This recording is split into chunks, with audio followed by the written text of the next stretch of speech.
ঈদের চতুর্থ দিন আমরা চলে আসলাম চট্টগ্রাম সি বিচ সমুদ্র সৈকতে। অনেকেই চলে এসেছে।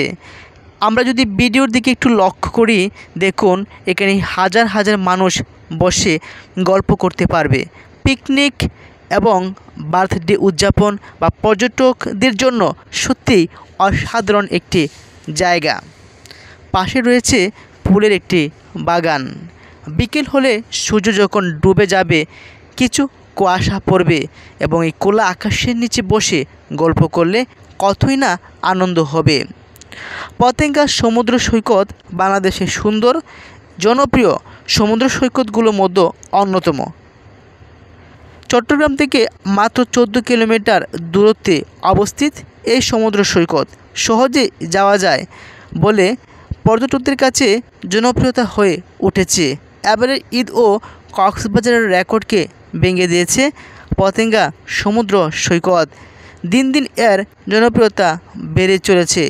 এছাড়া এই সৈকতকে আরও আকর্ষণীয় করে তোলার জন্য বেশ কিছু পরিকল্পনাও বাস্তবায়িত করেছে।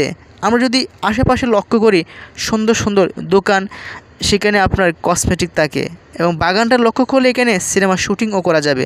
এবং পাশে যদি লক্ষ্য করি, সমুদ্রের ঢেউ, সাগরের মধ্যে রয়েছে অসংখ্য হিজবোট, অর্থাৎ সব দিক মিলে অপার সৌন্দর্যের আরেক প্রাকৃতিক দৃষ্টিনন্দন জায়গার নাম পতেঙ্গা সমুদ্র সৈকত।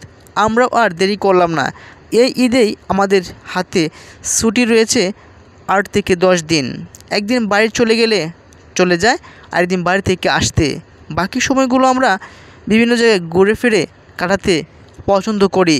ঠিক পছন্দ এবং ভালো লাগা থেকেই আবার চলে আসলাম সুদূর নেত্রকোনা থেকে চট্টগ্রাম পতেঙ্গা সমুদ্র সৈকত। ইতিমধ্যে ওই এলাকায় সম্পন্ন হয়েছে দৃষ্টিনন্দন সাজসজ্জাও নজর কেড়েছে ভ্রমণপ্রেমীদের। কর্ণফুলী নদী এবং সাগরের মোহনায় অবস্থিত পতেঙ্গায় সূর্যোদয় কিংবা সূর্যাস্তের দৃশ্য খুবই মনোরম। একদিকে সবুজ প্রকৃতির বাতাস, অপরদিকে সাগরের উন্মুক্ত ঢেউ, অপরদিকে খোলা আকাশের নিচে বেশ কিছু দোকানপাট, ঝিনুকের মালা, মুক্তা, চুড়ি ইত্যাদিও পাওয়া যায় সেই সাগরের পাশে দোকানগুলিতে। অনেকে সকালে এসে ভিড় করছে হিজবোটে চড়ে সাগরের মধ্যে ঢেউয়ে দুল খেতে। কেউ পরিবার নিয়ে, কেউ বন্ধু বান্ধবী নিয়ে, কেউ আত্মীয় স্বজন নিয়েও ছুটে এসেছে এখানে। আমরা যেহেতু সকালে চলে এসেছি, তেমন মানুষের ভিড় নেই। তবে পরিবার নিয়ে যারা এসেছে তারা একটু ভিড় কম পছন্দ করেন। মনের মতো করে গল্প করতে, সেলফি নিতে, ভিডিও করতে নীরবতাটাই অনেকটা বেটার। তবুও অনেকেই এই সময়টায় বেছে নিয়েছেন। আমরা যে সময়টায় বেছে নিয়েছি। বলতে বলতে ব্লগটি শেষ হয়ে গেল।